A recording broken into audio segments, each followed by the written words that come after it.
steering wheel. Lapse the steering wheel, yeah. Give him steering wheel. Hey, steering wheel. Somebody tell him to give it to him. Come on! Whoa! Your leg, my please. Your leg. How the f*** is that possible? I'm driving like a grandma. Get that, Ralph? Did you hear me? Proper radio. Ralph, acknowledge. Now, come on, close him down and kill him. We've got a lunatic on the track. Down that interstate. I am so annoyed. Boys and girls, your attention, please. Hello and welcome back. Welcome back. Inside the Part From April podcast, number 978. This is Todd. No, Todd, not now. A.K.A. Negative Camber. You know why I've asked you here. You must convince the villagers that I'm harmless. It's not asking a lot. Not asking a lot at all. Before we get started, I have to say a huge thank you to our Patreon supporters, because not only do they get commercial-free video and audio, but we could not and would not do the podcast without you. So thank you to all our Patreon support. Tonight, for your kind consideration, the Bahrain test is past us. The first one, the second one starts any day now. And it gave us a first real open look at the 2026 cars and the vibe. Well, it was kind of complicated, wasn't it? Drivers openly questioning whether the new regs make cars too energy managed. Oh, there's so much to cover. Drivers versus the 2026 product, I would say. Quote, not much fun and ridiculously complex. Those are the dominant narratives. Recipe for disaster starts, or should we call that the papaya start? I don't know. The hybrid pecking orders.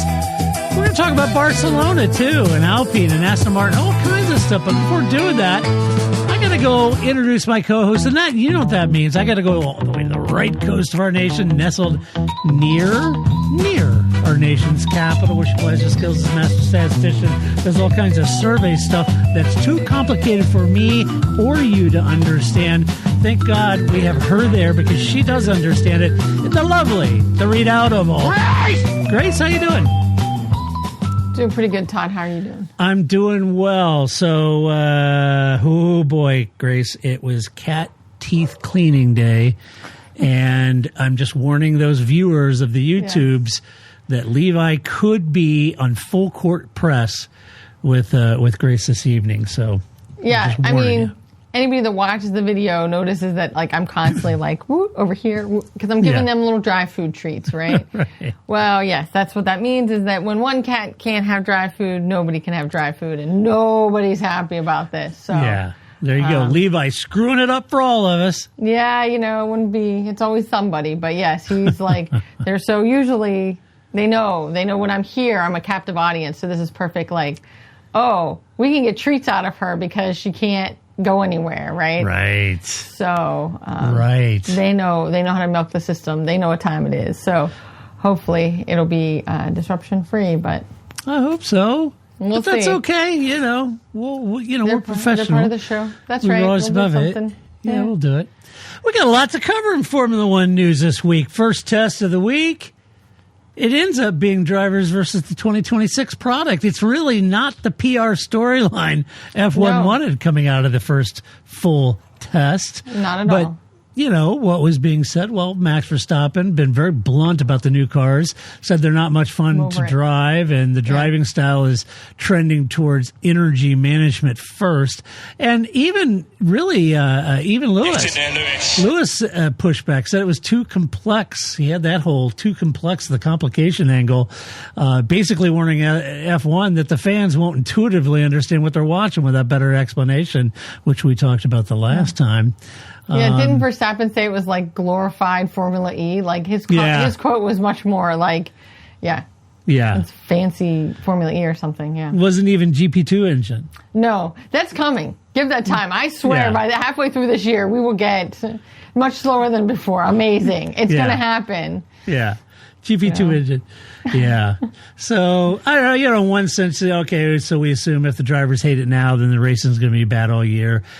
The only thing I would throw out there is that, tests can exaggerate conservative modes and how they're running. And let's be honest, maybe some of it's unfinished software development around their systems. It's hard to say.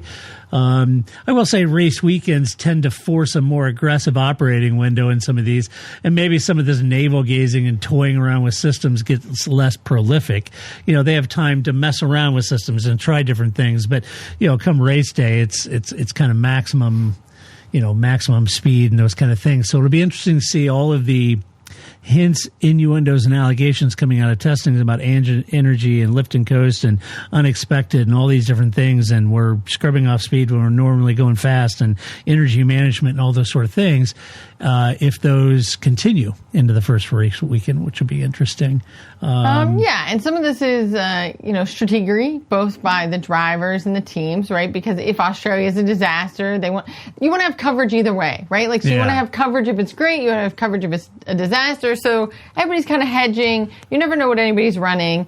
Nobody's running everything. Everybody's sandbagging. Nobody's sandbagging, because you want to be able to say, see, I told you in Bahrain in the testing that this is what we're going to get in Australia, regardless of the outcome. I told you we were 4 seconds a lap off. Yeah, so they kind of have to play that game, and what they tell us in the media is definitely going to be around that. Right.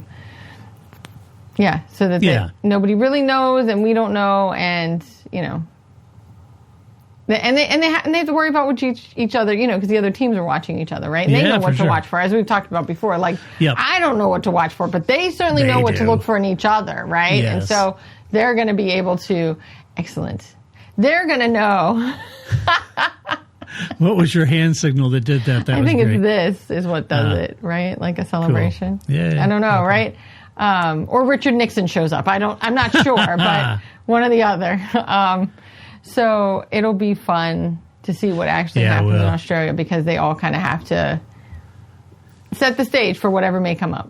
Yeah, they will. And it's kind of like, is this a temporary calibration problem they're going through, and, fundamental system issues and software development and how they're going to do this, or is it, quite honestly, kind of what they're implying, is it a fundamental identity shift for the series to energy chess, Is that what we're playing with the new regulations? What was James Val's quote, right? In one braking zone, you can nearly fill the battery up, and in half a straight, you can delete the entire battery, right? Yeah.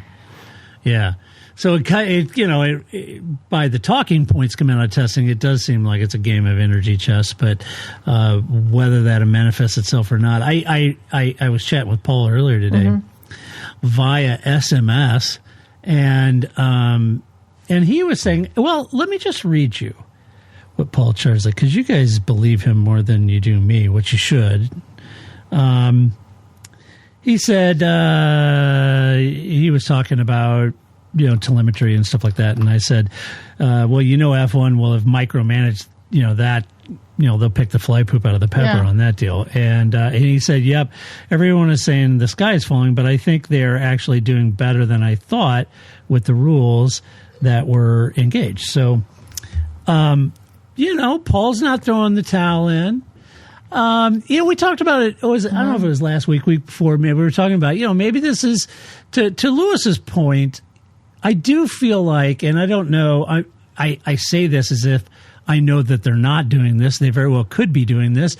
But I do think F1 needs broadcast overlays that explain the lap, not just sort of show it. I think that'll help. If this is really moving to energy chess, then we need to understand the deployment zones, the defense deployment, those kind of things, and to see graphically where, let's say, you've got Pierre Gasly and Esteban Ocon, and one's trying to pass the other, and how they're using their energy, their boost, and those kind of things to battle with each other or defend from each other. And I got to say, just trying to wrap your head around graphically what that might look like from a user experience and how that makes sense, you'd have to do a lot of iterations of that on a whiteboard to figure out, as a graphic overlay on the halo, how can we convey leading What this and looks trailing like. car, and what that Yeah. looks like. I mean, they have experience from both IndyCar and from Formula E. So, I mean, it's not... Yeah. Although, as we all know, and like people like to pretend like nobody else has ever done this and this is the first time this has ever happened. But there are other series that you could be learning from that already have this, that you could figure out how to best explain it. But my question is, if this really is just energy chess, right? Why don't we just have refueling? Why are we going through all of this? Yet again, if you just want strategy to happen in the pit box, why don't we just have refueling and it'll be great again? Bring back refueling. I agree. Yeah. This is I all know we're doing. the to my knowledge, the sole podcast that's been advocating the return of refueling the day after they banned it. So we've said, I know, right? And now, I mean, it's been a minute, as the kids say, since they had refueling. So yeah. But I'm telling you, people, that would solve all of this problem. Systems are better. It's been a minute. Most people watching Formula One and all excited and starting, Instagram channels on it and podcasts and shows and videos. Most of all them did, they didn't watch F1 when it had refueling. So, they're not going to be going, oh, no, you're bringing refueling back. They didn't watch it when it had refueling. So there you go. They don't know the joy. So they don't know the joy, the glory that is refueling. I agree. But all right, we'll see. We'll give it a chance. We'll see. We'll see after Australia how I feel about it. Yeah. Get the refueling, like Massa dragging it down the Singapore pit lane. Hey, speaking of, did you see Rob Smedley got a little touched in recanting the Massa incident with the Barrichello spring to the head? I didn't, but he is the favorite member of my family, so. Yeah. So he Rob was on. Smedley. Why do I always forget this guy's name and the name Jake of his Humphrey. Yes, and the Jake other guy. Humphreys. Yeah. High performance? I think you're right. It's high performance. Okay. Yeah. Sorry, Jake. Good grief. Why can I? No, you should be apologizing to the other guy. Yeah, I mean, Jake Humphreys and the other guy. I don't know his. Yeah, I don't remember his name. Yeah, I know. High but performance. Jake doesn't care. He doesn't know I exist. But if he did, I offer you that apology, Jake. Yeah. But anyway, Rob was recanting, how serious that situation was, which it was, when I were watching when it happened. And, got kind of choked up as he would. Rob likes Felipe a lot. And hell, we all like Felipe, I was don't going to we? say, I don't think that's the problem. I think we all really like him. So, Yeah. It's Felipe Massa. Come on. I mean, it's in the Braun GP documentary, right? Like he shows Keanu Reeves the helmet that he has and what happened. So it's all in there as well. That know. It was a lot more serious than I think initially we all thought. Yeah. No, anyway. because it sounds ridiculous. Yeah. Right? I mean, it seems like Wile E. Coyote, right? Like spring fall off of the Braun and skip across the road and hit Felipe in the head. It's bizarre. Yeah. But then on further analysis, like, oh, well, yes, I guess at that speed and it, when you kind of think about it, it's like, oh, yeah, it is like a missile spring shape. Yeah, for sure. Flying right at his face. Yeah, I've got a no shit headline that talks about that. Can't wait to share that one with you. All right. Yeah. All right. Let's see. This is it. Now we're going to get into your team, and that's where the fun really starts. So the next thing I want to talk about is this whole recipe for disaster. Andrea Steller said that the starts are a recipe for disaster. Oh, yeah. I heard about that. Yeah. McLaren pushes the FIA to change the rules now, just weeks before the first Grand Prix. Andrea Steller's, no. You got to change.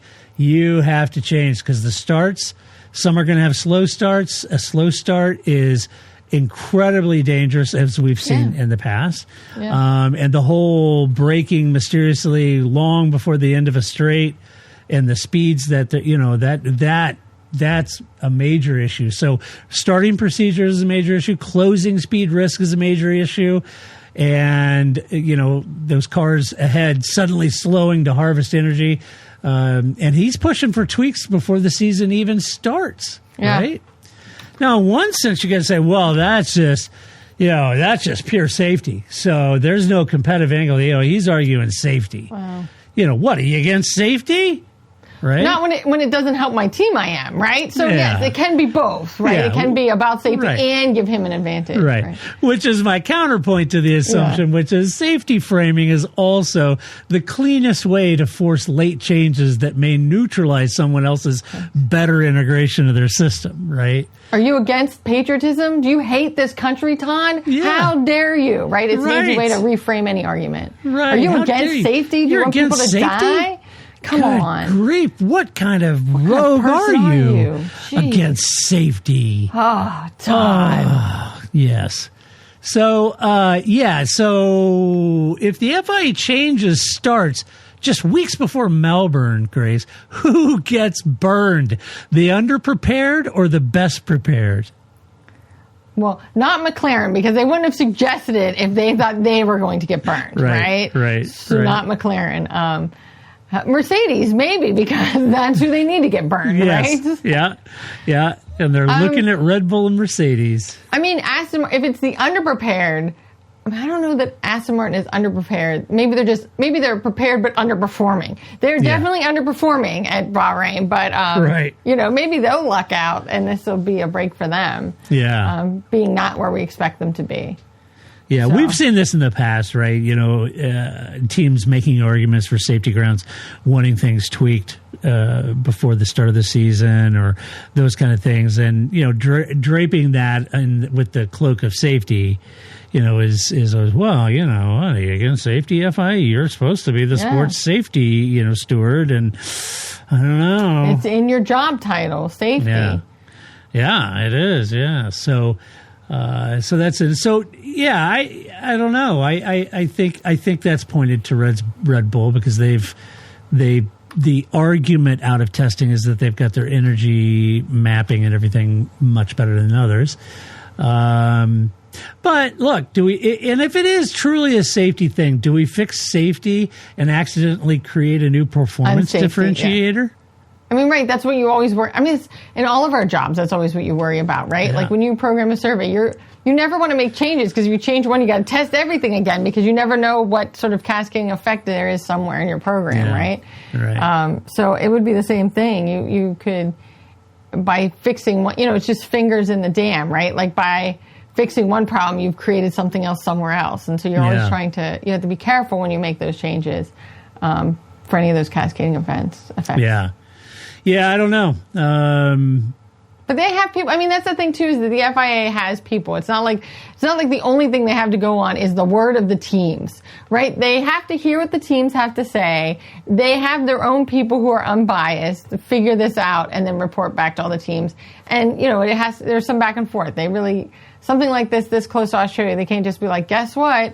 We made this decision and you all have to change it. It's not going to work like that either. So, the counter to that, you've got people who aren't McLaren fans. They're saying, oh, yeah, okay. So you guys totally missed the bucket on your starting software and your energy management system, and your starts are going to suck. And then you're claiming that it's some sort of safety issue because other teams clearly have better starting than you do. I mean, I don't think it's quite that straightforward. I mean, as a fan, absolutely. As a fan, if it was Ferrari, that's what I would be saying too. Right. That's not the same as you're on the team, you're at the racetrack, this is your profession, right? Like, of course, fans are going to be like, yeah, cheater Ferrari over there, the Ferrarios. Of course, they're stealing everybody's signs, right? That's what we expect from them. But that's not how the teams operate amongst each other. Yeah. And that's not how the FIA operates. So no, that's not how they would look at it. So. But, but if we headed to Australia and the FIA makes some sort of unprecedented change to the starting procedures or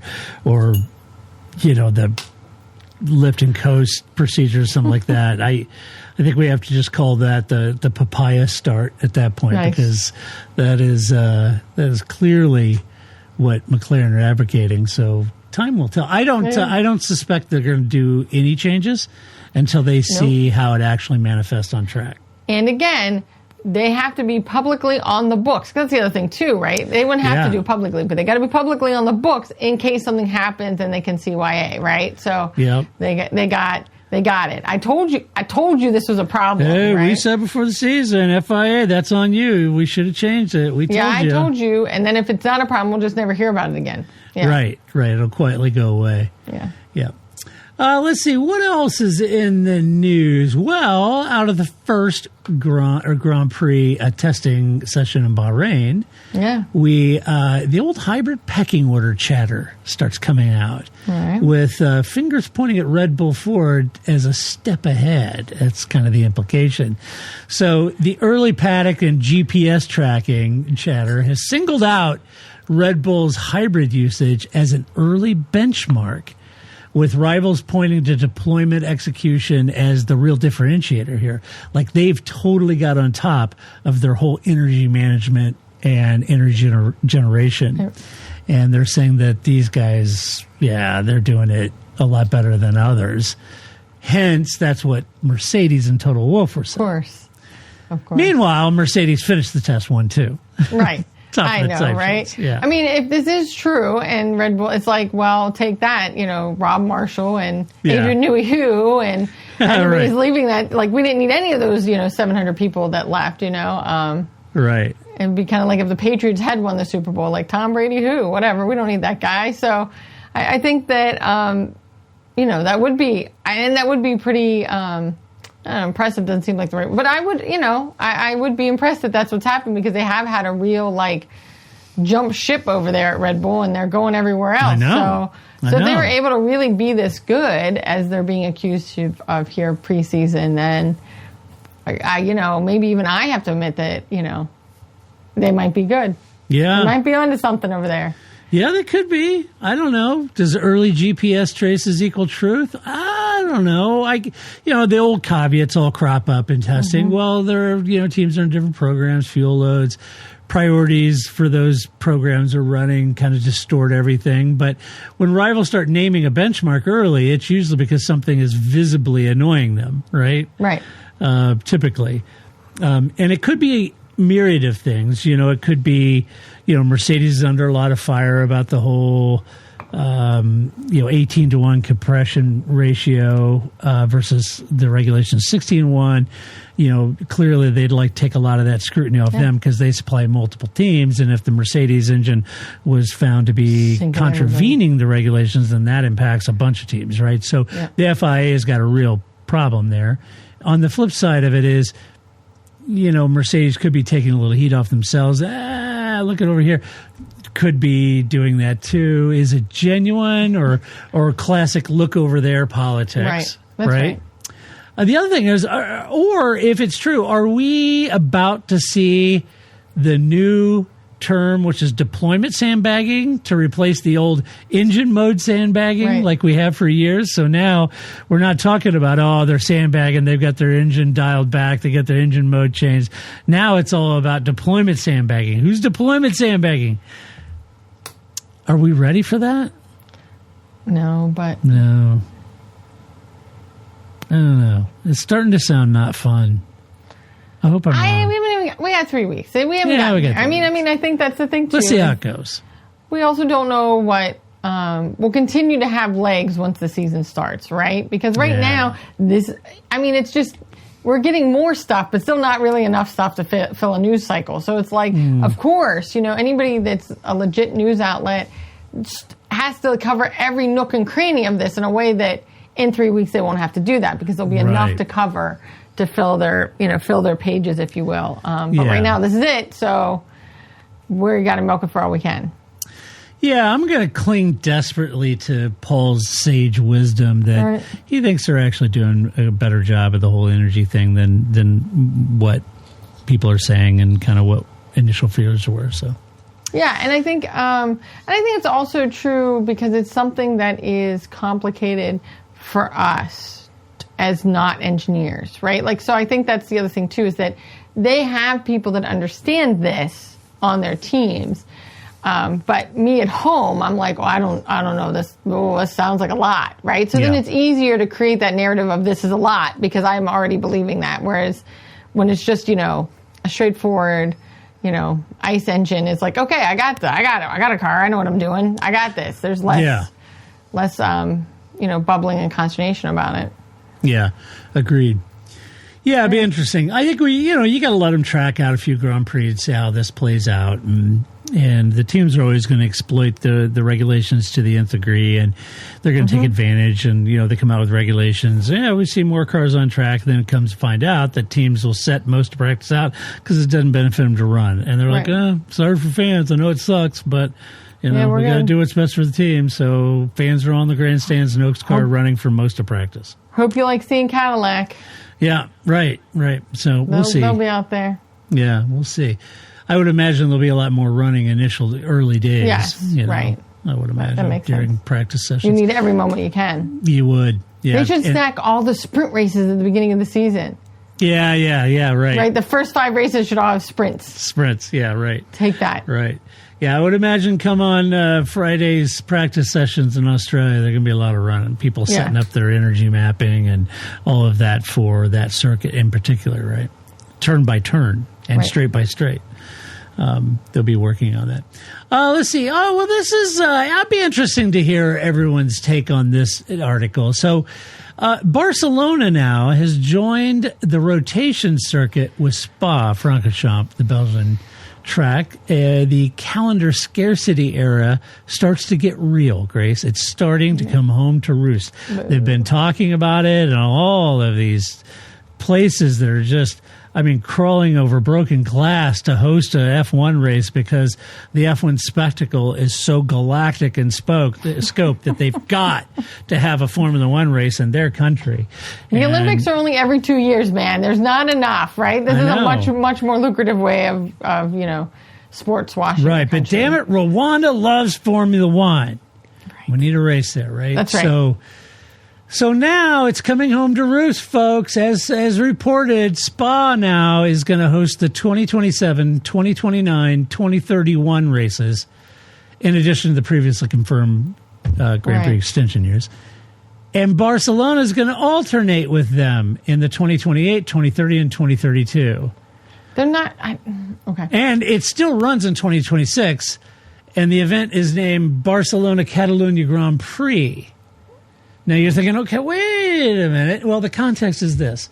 This happens alongside Madrid taking over as Spain's primary Spanish Grand Prix slot going forward, which is the larger strategic shift behind the Barcelona accepting rotation, right? Right.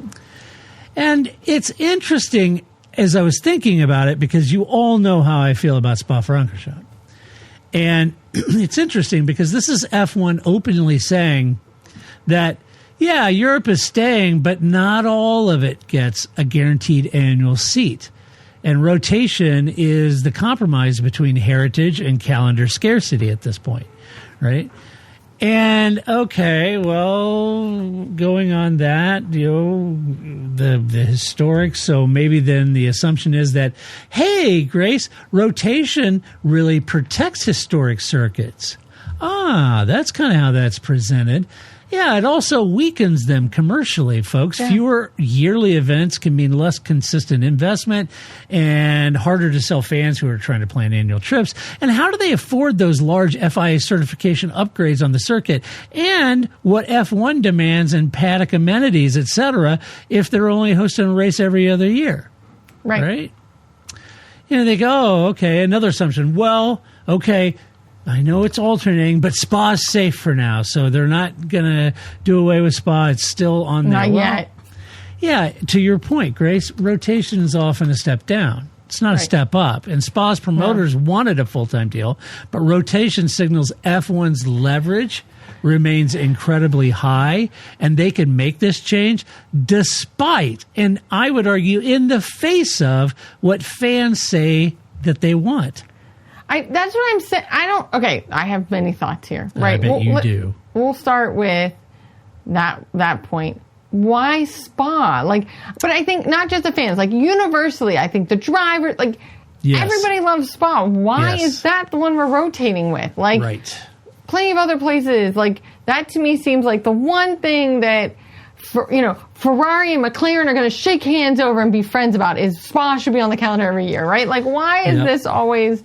Now, I know why. It's because of the, financial, that other places are going to be more lucrative, all the things that you mentioned. But really, this is the one thing in a world of people who agree on nothing, we all agree on, right? Right. So why would you get rid of it? I don't know why I call it Barcelona Catalunya. I don't know why that would be my name. Why don't you just call it the San Marino Grand Prix? Like when we used to have like 6 races in Italy, right? Right. We'll just call it the San Marino Grand Prix. It'll be fine. Emilia Romagna. Yeah, right. Like it'll be fine. Just get, but I'm like, I feel like that's like either call it Barcelona or call it Catalunya. Like I get Levi. We get it. You know, like Catalonia is the region. Barcelona is the nearest city, although near is, never really near in Formula One. But one or the other is fine. We understand geographically where it is. You don't need both. And I think we get it. Just call it the Catalonia Grand Prix. That would be fine.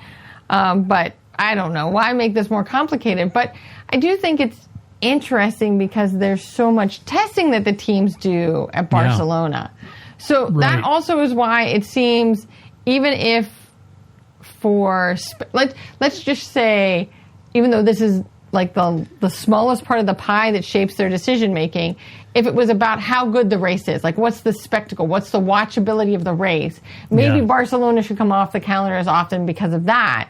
But the teams do so much testing there, which is why it's not such a spectacle. But that's also why I would think the teams would want to keep it, right? It's a good benchmarking track for them.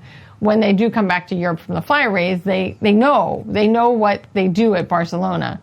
I mean, I guess maybe Bahrain takes that place now that they do more testing at Bahrain. I don't know, but that seemed odd to me. But of course, I don't hate all street courses, but yes, I'd rather get rid of like 6 street courses and keep Barcelona, right? Well, and why does Spain get 1.5 Grand Prix and Belgium get 0.5? I don't know. I mean, Germany used to have 2 and Italy used to have 3, and I don't know, we somehow managed. Yeah. So I mean, why? I mean, if Formula One was all in on Madrid to make Madrid the Spanish Grand Prix, then dump Barcelona. But why does that have collateral damage for Spa? I mean, that's one of the most epic, iconic, historic tracks on the entire calendar. Okay, I'm also going to put this out there that using dad logic of the like, I don't care who started it, I'm sending you both to your rooms, right? Yeah. I'm finishing it. We're not going to have any race in Spain. We're only going to race in Valencia. That's what you guys deserve. If you can't decide amongst yourself which one track in Spain is going to have a race, guess what? We're going back to Valencia with the stupid bridge. Yeah. So, okay, so we're going to rotate. Well, is rotation a smart way to keep heritage tracks, or is it the beginning of Europe becoming a special occasion only type place, right? I think it's that, right? Because you start out, I mean, I think it's exactly what any of us would fear if you were suddenly told, now I was trying to eat my microphones. If you were told, like, well, you'll get to go to the conference this year and your coworker will go next year, and then eventually another coworker is going to join. Well, now we're going to split it between 3 of you. Like, it's just going to keep being diminished, right? Yeah. Right. Give them an inch, take a mile. And that's what's going to happen. It's going to start out with this, like, small bit. Oh, it's just a little bit. And give. And then, there'll be no Barcelona. Give it time. Because some other country will want some street course. And those are big money makers for them. And, of course, Formula One likes having new tracks. That makes sense, right? New tracks give you shine, right? Like that's this is cool. We're in this new country we've never been in before.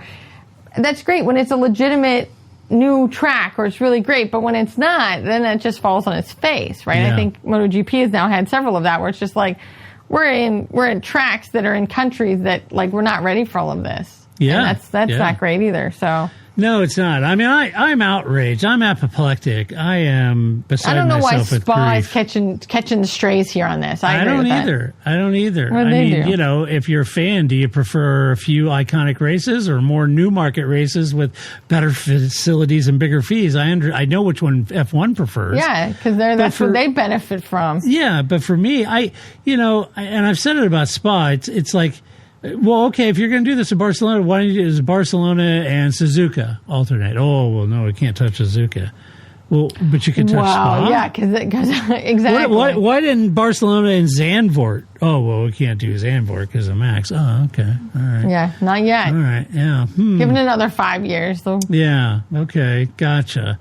Yeah, it's so frustrating, and and the thing I love about Spa is to me, Spa is like Suzuka, Silverstone, Monza, Monaco. Absolutely. It's one of the Canada. It's one of the historics, and it should never be alternating and rotating. You know whose fault this is? It's Stefano. No, I was going to say Stoffel Van Dorn. If Stoffel Van Dorn See? was still in Formula One, See? Lando Norris, it's your fault. I know you won the World Championship, but if Stoffel Van Dorn was still here, I know. Don't this blame kind me. of monkey I business wouldn't sat happen. in a McDonald's in Kortrijk eating the Stoffel Van Dorn meal, trying to support him. That's it. We wouldn't have this nonsense. What am I going to do? So,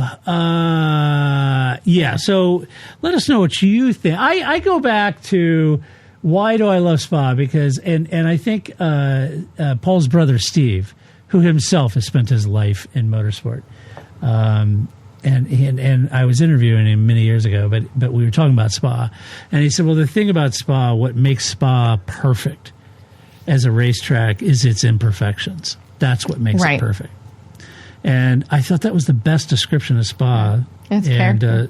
so Steve is right. And that's why I love it so much. And even as the cars have evolved, we look at Suzuka where it used to be the 130 and now it's Spoon, right? And so as cars evolve, different corners on the track now become daunting. It's like Pujon and the no-name corner at Spa now that are really, really tricky, more so than Eau Rouge. And so anyway, but Eau Rouge looks so cool. It looks so good.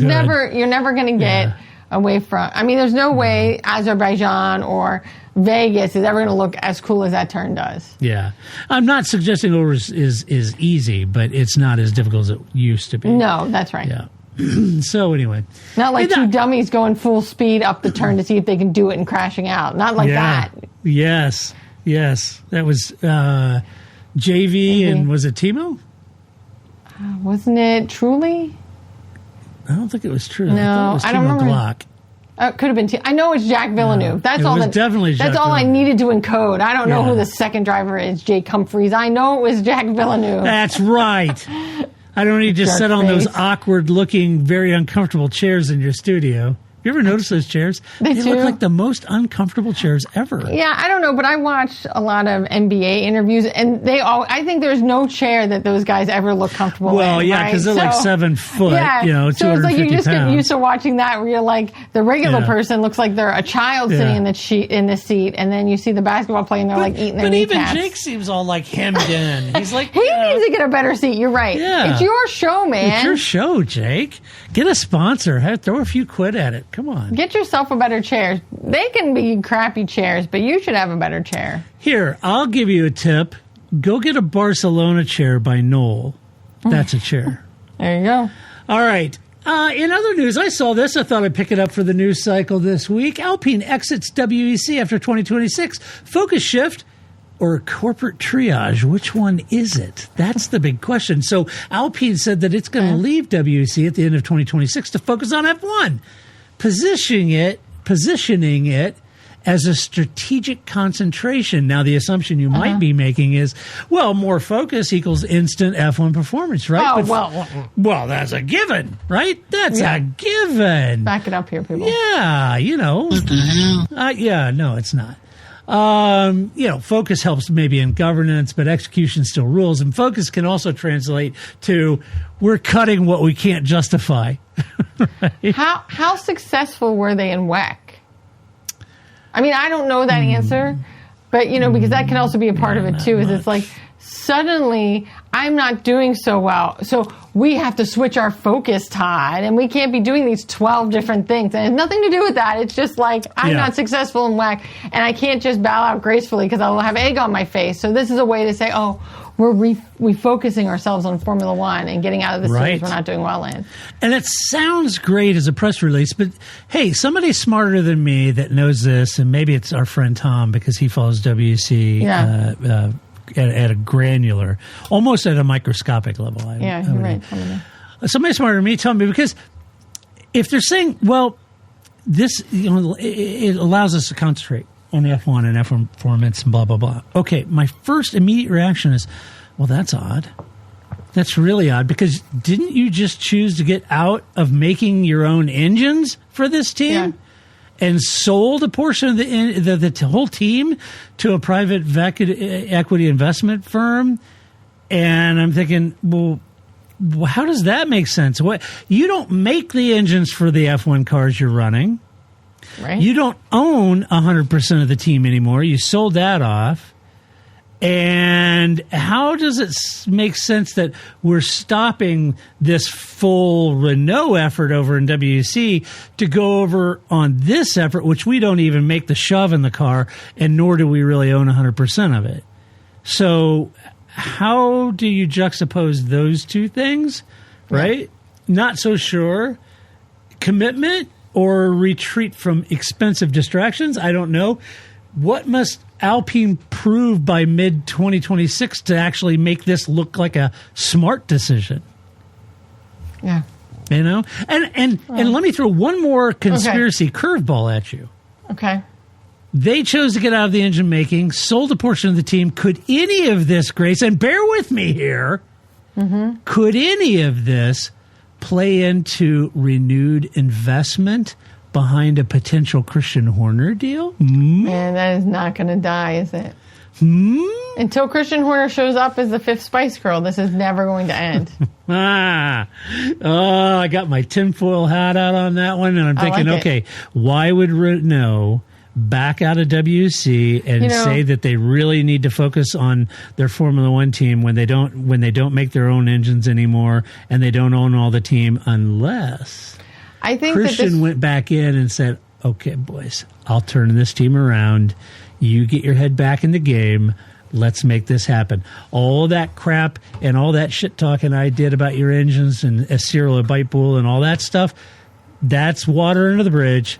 Let's get back to winning. I think that this would be a fun off-season game. Like, you start out with a reasonable news headline, right, like this, and it has to end with, because of Christian Horner. And how you get there is up to every contestant. But it has to end with, so we can get Christian Horner. Right. I think this would be a fun set of conspiracy theories. That whatever, all of these stories, right? Why is Barcelona getting only half of its dates and they're, and Spa's catching strays, ... because Christian Horner's going to run Spa. Like, I think everything should just had to end up with just because of Christian Horner. It's all his fault, or they're trying to get him and his team, or whatever. Because again, until he's the fifth Spice Girl, there's never going to be an end to it. Watch the space. There we go. I'm not saying. If it comes true, I'll totally say that I said this. As you should. I mean, we have evidence, so. But if it doesn't come true, I'll be like McLaren and their disaster start tweak recommendation. And it'll just quietly go away. Yeah. And I won't say that I ever said this. Yeah. Let's see. What else is news? Well, this is a bit of a head scratcher. Aston Martin. What do we have over at Aston Martin? Controversy is what we have over at Aston Martin is a good question. ... Christian Horner, right? Like, it's Sebastian Vettel, Mark Webber shrug photo, right? Right. What's going on over there? Well, it's Newey's first Aston Martin car, and the off the pace alarm has been sounded by the team owner's son, no less. Yes. Yeah. It is a different category, Lance. You're 4 seconds off the pace, he said. This is crazy. The Bahrain test narrative around Aston is that the car is significantly off pace and operationally behind, with Stroll publicly framing the deficit in stark terms and pointing to missing mileage as a major limiter, right?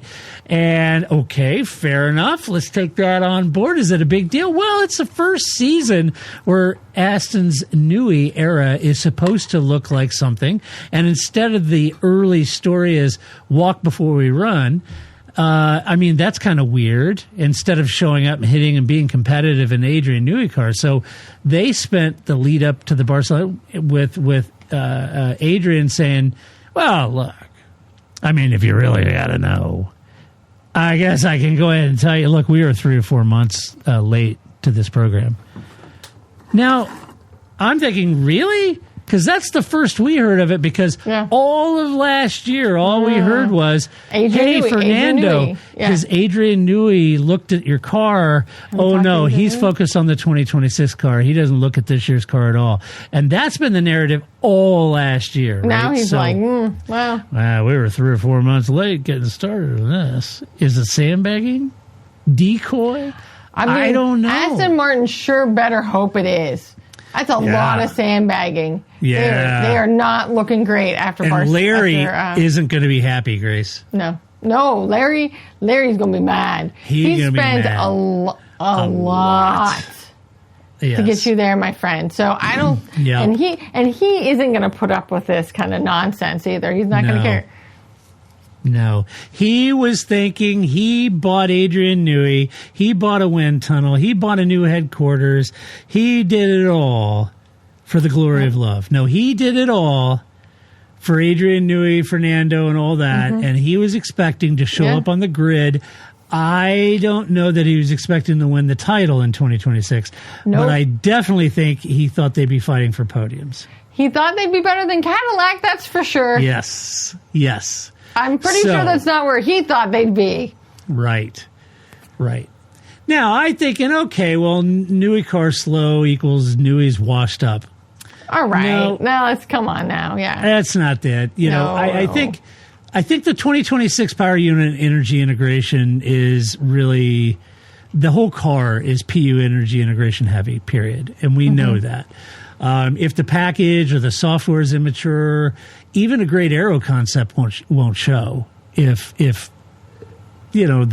engine and the software, this is a new iteration of a Honda. It's not last year's Honda. Although teams usually don't air big deficits unless they are having an issue. To your point at the lead-in, you want to be covered and right-size the expectations, right? That's right. You want to be covered either way, as Grace aforementioned. Not my first preseason. No, it's not. So is this a concept miss or just the cost of aggressive packaging and immature systems? I don't know. Adrian Newey better hope it's not. He better hope it's not. And let me ask you this, Grace. What would the minimum recovery metric in Test 2 be for Aston Martin? Pace or simply boring, repeatable mileage? I mean, at this point. Better than Cadillac. Team not last? Correct. I love it. And that is like, and especially because I think Haas, again, I get it, right? It's testing, blah, blah, blah, blah, blah, caveat. Haas looks great in comparison, right? Like, what are you doing? And then we already know Williams. I mean, I get it, James Vowles, there's not a lot of him out there, but I mean, you're seeing all these other teams that were back markers suddenly being successful, and you, who were doing well and now are not doing well, they better figure it out, or chop and block is coming. I know. Yeah, they got to figure this out, or you're absolutely right. I mean, it's not Larry good. Ain't here for this. This isn't what Larry signed up for. Somewhere, Otmar Schnafnauer is like,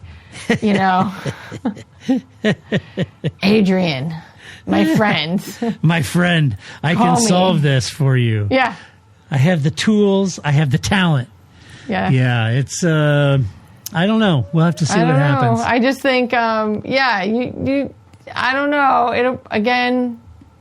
It'll be interesting in the biography that we'll never get, but it would be interesting to know what's really going on there right now.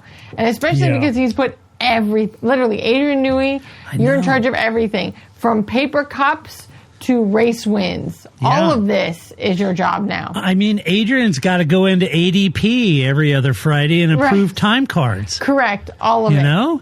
He's got to do all of it. I gave you all of the keys. You're Schneider from one day at a time, right? You've got all the keys, the entire building. You got to make this work, my man. Right. You got to make it work. You're the man. Oh, boy. All right. I figure we ought to do some Albin's Cats, don't you think? Yes. It seems like it's time. Yes, I can hear you, Clem Fandango. Yes. All right.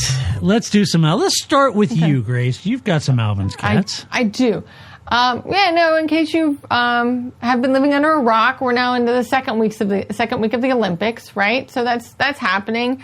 And we're now into more of the Lee Diffie portion, right? Like we're now into, skeleton and luge and bobsled, right? Yeah. So that's fun. I always enjoy that stuff. And so I do enjoy some figure skating. It's all good.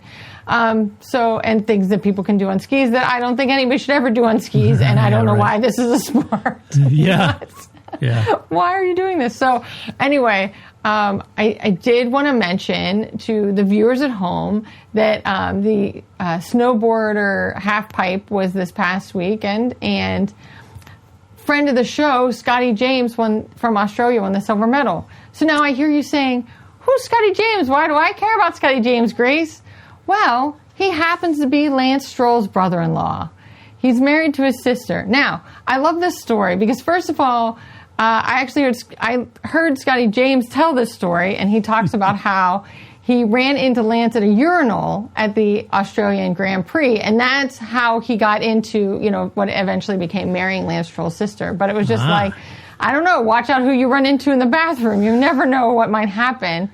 Friend of the show, Scotty James, silver medal, but, and they did ask him, like, so what's it like having Lawrence as a father-in-law? Because, right, isn't that the question we all really want to know? Yeah, like, it is.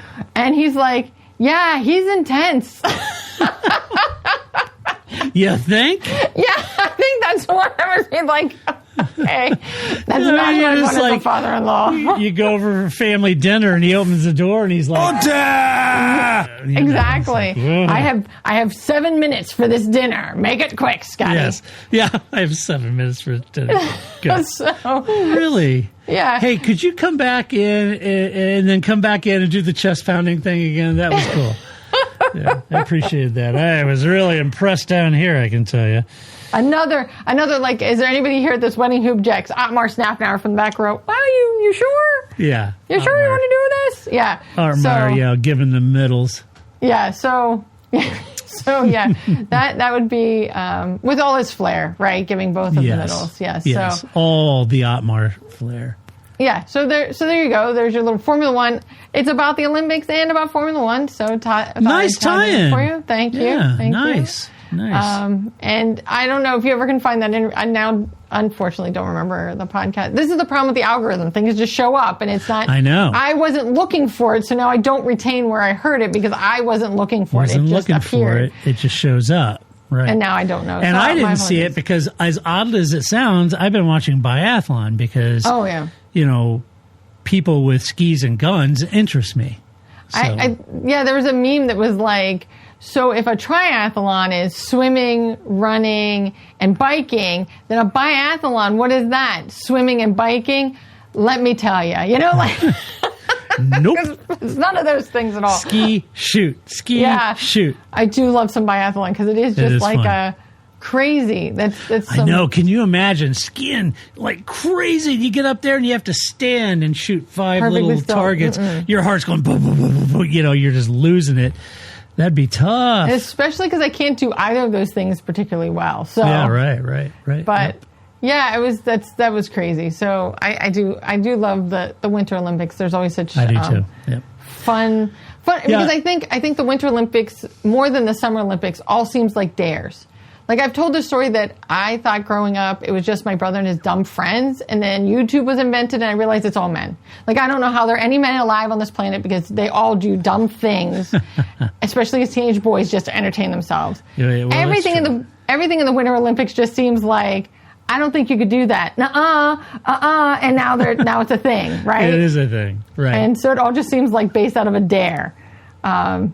I know. Unlike the Summer Olympics. It's just crazy. Like, could you do that on your skis? I don't think so. No. And then next thing you know, now it's a sport. It's a sport. I know. Yeah. It's great. Yeah. Love it. And then, speaking of the algorithm, I think the algorithm is really trying really hard to make me want to be a Max Verstappen fan. Because now, all of the Formula One content that shows up on our YouTube feed and that involves Max Verstappen involves his cats.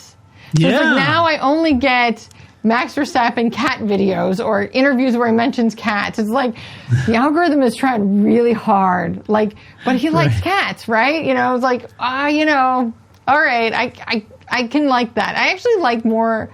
Max Verstappen is a human I like a lot, right? I think there are a lot of things that I find him very funny. I enjoy his very straightforward commentary is great. But as a driver, these are two different things. So, but there's a lot of cat footage now that I seem to get on the old algorithms that has somehow thinks that I want these two things together. Right. Oh, and then great. I just wanted to close out with yet another shout out to the drone operators. I don't know who these people are, but they should get a shout out at the end of the Olympics. It's been great. Yeah. And especially watching Skeleton, it's been like you couldn't get this kind of footage before. So I just go back though. Turn the audio of the feed off. Right. I don't need to hear the. That's like. I mean, I get it. It's a drone. You know, it's like, hey kids, look at this. Right. Yeah, I get it, but it's annoying as hell. We don't need it. You know, nobody needs to hear it. Oh, we have the image. And because the battery power and the blades are so loud, it's not picking up like the subtle nuances of the ski over the edge, the sharp edge of the ski on the snow, or anything. It's not getting any of that. All you hear is the engine of the drone. So turn the audio off on that and let the announcers continue to talk with the microphones on the side of the courses picking up the audio. Yeah. You know, why am I the only one saying this? No, I don't understand. I don't know, but who gets thrilled about the audio feed with a drone hearing the drone? Other than other drone owners, maybe they want to hear the RPM levels or something. I don't think they do. It's annoying. I mean, that noise is not a pleasant noise. No, it's not. So, all right. Do you want some no shit headlines? I do always. All right. Here's my first one.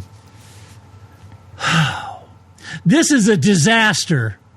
F1 testing. F1 testing descends into chaos as fans predict absolute bloodbath with new rules. Wow. Tell me you're rage baiting without telling me you're rage baiting. Well, first of all, I don't know why the fans are catching the strays. Bring it down a notch, first of all. I know. Yeah. Like, what did they do? Nice headlines. You know, they didn't do anything to deserve this. No. Quit blaming fans. What a bloodbath. All right. Yeah. You know, it's not Sparta. Calm down here. Calm down. You know, I think that it's a disaster. This is a disaster. No, there are... Was this out of the British press? This seems very like... I was going to say, this seems very like... Most of my no-shit headlines are all British press, yes. Because the British press already was like hugely outsized in this... I mean, they invented this, right? In a printed media format. They invented, you know, clickbait headlines, right? So this is just like feeding into that even more, right? I know. Yeah, so it's of course they're going to be good at it. Yeah, they're really good at it, and they're always trying to one-up each other now, and it's so dog-eared that they got to really work at it, you know? Not enough. I don't know. Yeah, that's great. Yeah. It's not. I mean, I was like, on a scale of like 1 to 5, I was like, you know, 2, 3. This makes it sound like I was 11, 12. Like, I know. And keeping with the whole bloodbath thing, this other one's horrible. Okay. If you're an animal lover, you know, fast forward. This one, the headline is, I had to vomit. Racing driver cheats death as he's left covered in kangaroo blood after horror 150-mile-an-hour crash. What? Oh, that's terrible. Ugh. Poor kangaroo. Glad the guy's okay. You know, obviously. But that's, I mean, I read that headline. I'm like, I'm going to go home and hug my kids. Oh. Eek. So, we'll just leave it there and move on, shall we? Yeah, I got nothing. We just gotta go. I know, yeah. What do you say? Okay, yeah. Yikes. Okay. Yeah, kangaroo's big. And their skin, because that's what MotoGP leathers are made out of kangaroo hide. So It's pretty tough stuff. Okay. Should we do some more interesting kangaroo facts if you're ever bored? Do yourself a favor and look up what the pouch actually is. It is not actually a pouch like we envision. It is the kangaroos basically their uterus on the outside. It's not a pouch. It's not like I have pockets in my pants kind of pouch, which is how we think about it. Yeah. Nope. It's like it's something. So yeah, if you're interested, That's probably better dessert talk.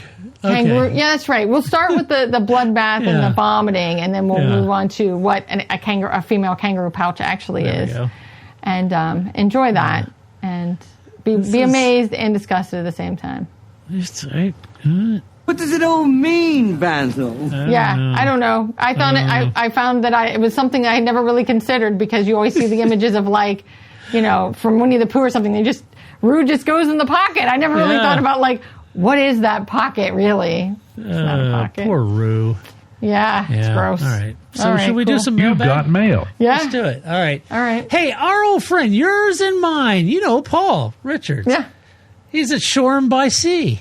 Okay. Remember? I used to say, I always wanted a cool place name like By the that. sea. Shoreham by Sea. I mean, I've got... You could be Seattle by Arch. Well, not Seattle. It could be St. Louis by Arch. Oh, I did say Seattle. I meant St. Louis. I could say Arch by River. Yes. Yeah, Arch by River. It's by a river, yeah. Yeah, okay. Yeah. Well, Paul wrote us this. Here's his question.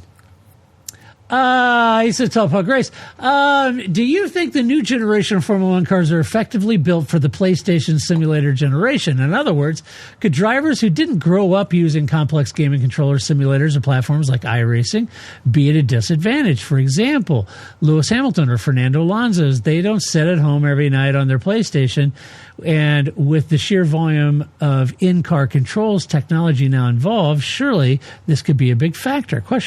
Has the technology perhaps begun to overtake even the most phenomenal natural driving ability? ? All the best. Keep up the great work. Paul Richards, Shoreham by Sea, UK.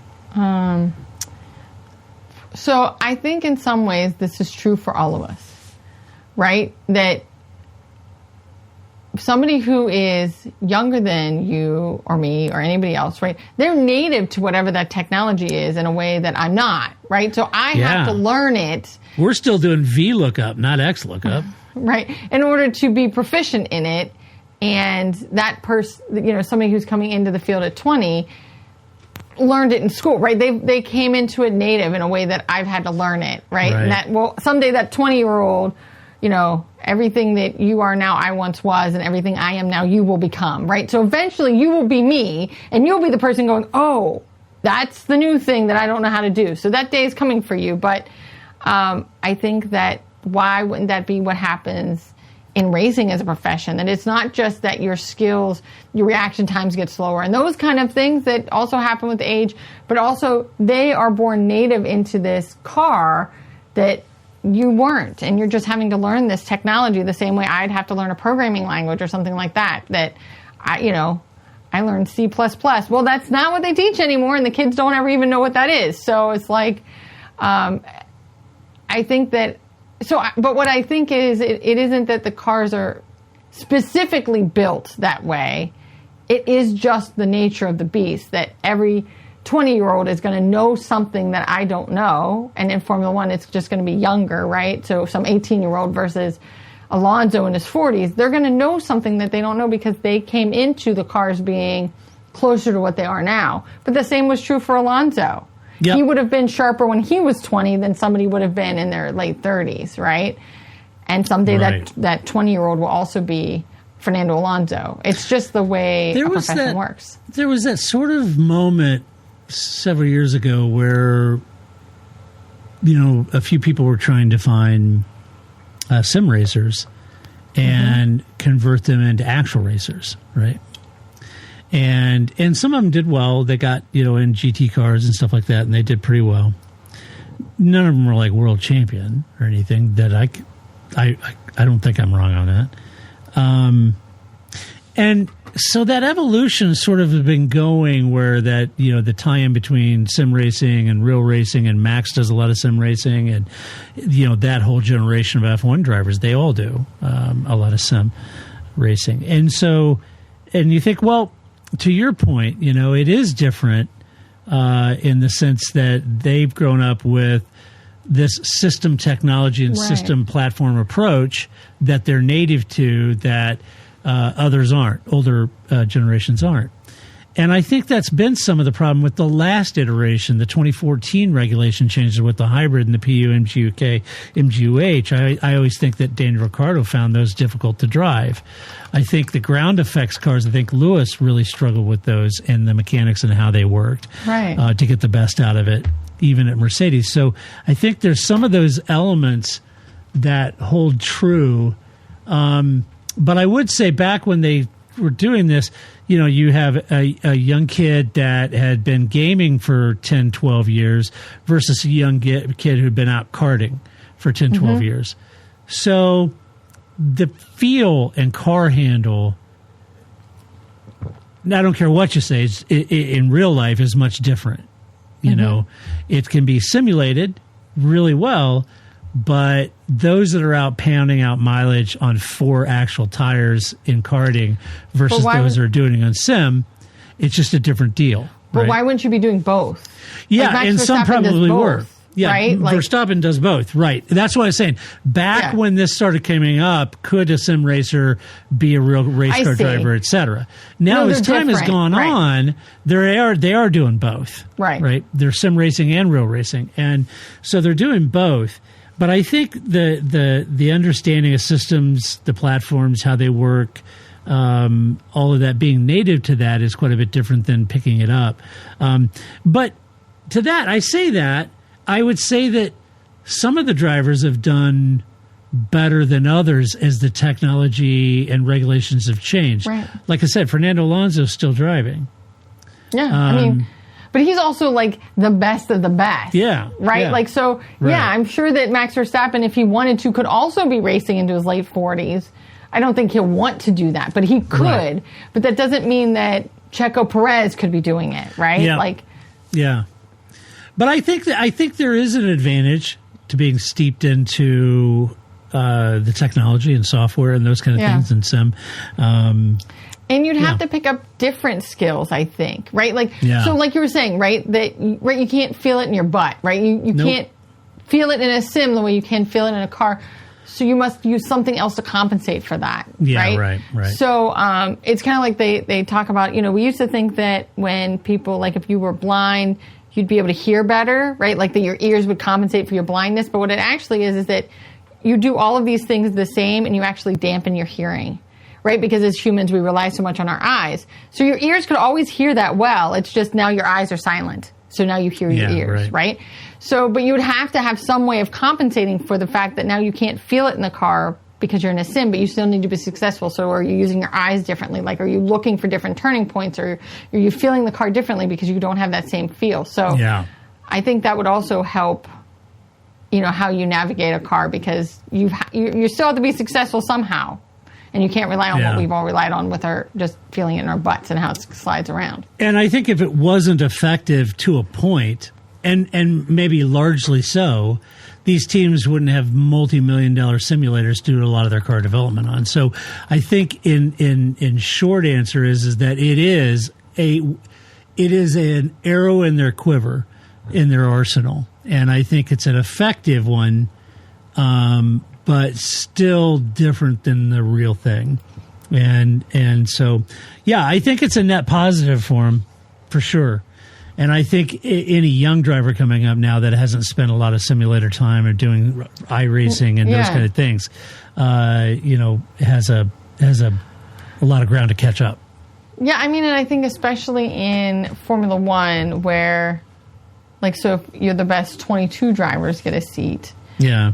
Maybe there's, there's 10 more seats. They probably have more than one just sim driver, right? So if the odds are more in favor that you're going to end up being a sim driver for one of these teams than you would be an actual physical driver for one of these teams. So it is good to have that skill because you're going to have to spend time in the sim unless you're Max Verstappen or somebody that you can be like, I don't want to do the media. Yeah, right. Most of them don't have that privilege of being able to say that and having somebody else do it for them. So you're going to have to do some of that simulation time. So yeah, you'd have to have both of those skills coming into a team. For sure.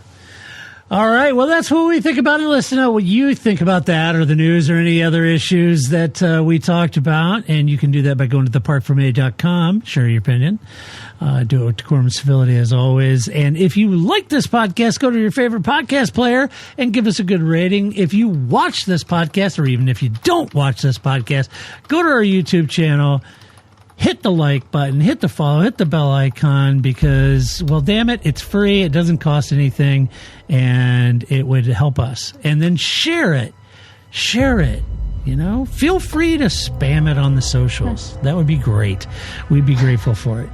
Anyway, we will be back next week to talk about all of this and more in the test 2 and good fun stuff that comes out of testing. We'll be back. And until that time next week when we come back, this is Todd, a.k.a. Negative Camber, saying so long, Grace. See you next week. That's it, man. Game over, man. Game over. It's not what I feel I've got to prove at all. I don't really want to prove anything. I started as an amateur with no idea or no intention of becoming world champion. I was curious to find out what it was like to drive a car fast, to drive on a certain circuit, to drive a certain